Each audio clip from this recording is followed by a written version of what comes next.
is VOA News via remote. I'm Diane Roberts.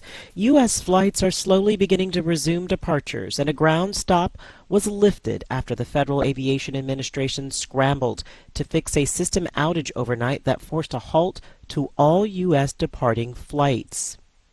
The FAA said they had paused all the domestic departures to allow the agency to validate the integrity of flight and safety information. Passengers are urged to check with airlines for updates. White House Press Secretary Karine Jean-Pierre says there is no evidence of a cyber attack at this point.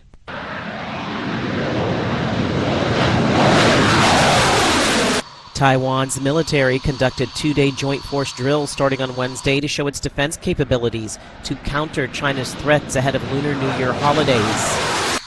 Mirage fighter jets showcased emergency takeoff capabilities in the drill amid growing tensions from China's People's Liberation Army. Meanwhile, Army tanks, rocket trucks, and assault helicopters fired at mock intruders during a drill, simulating an invasion via the port city of Kaohsiung. South Korean President Yoon Suk-yeol says the spike in North Korean missile tests, growing nuclear ambitions, and other provocative acts pose a serious threat that could spark a wider conflict.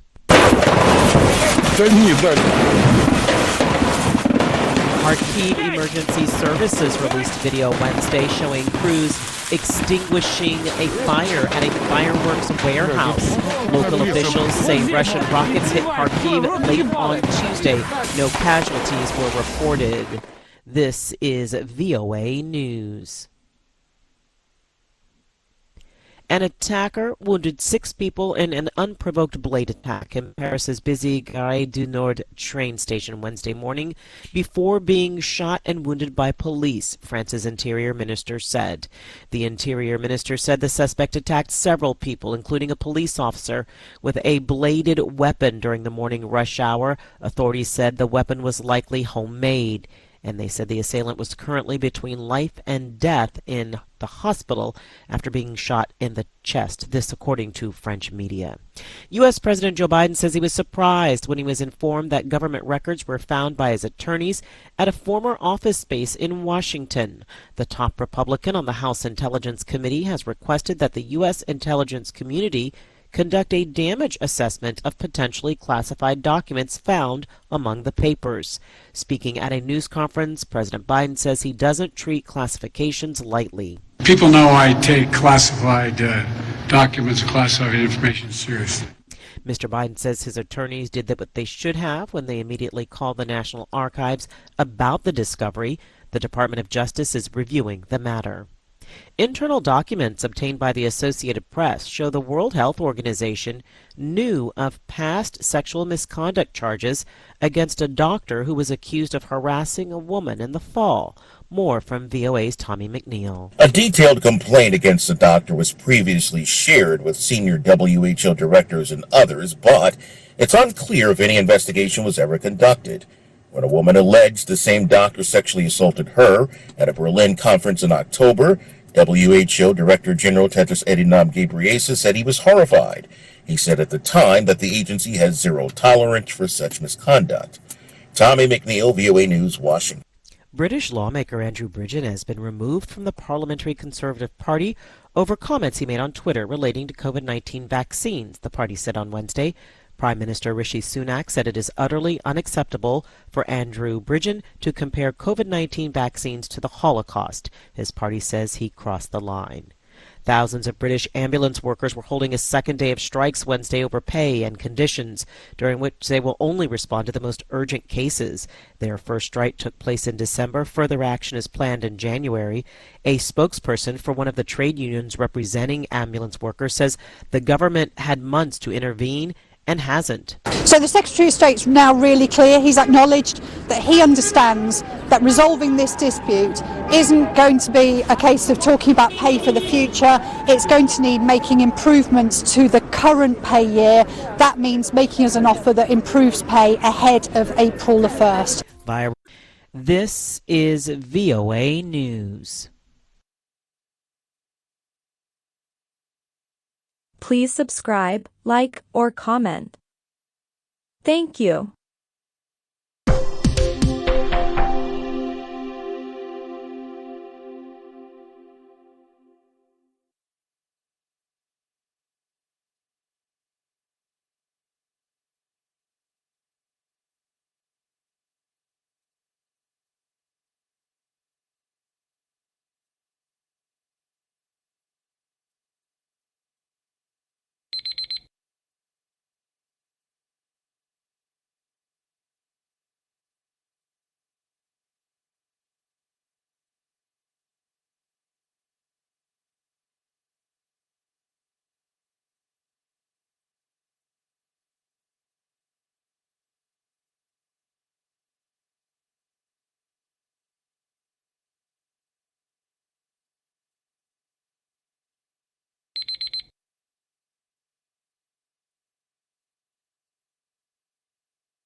Thanks for watching.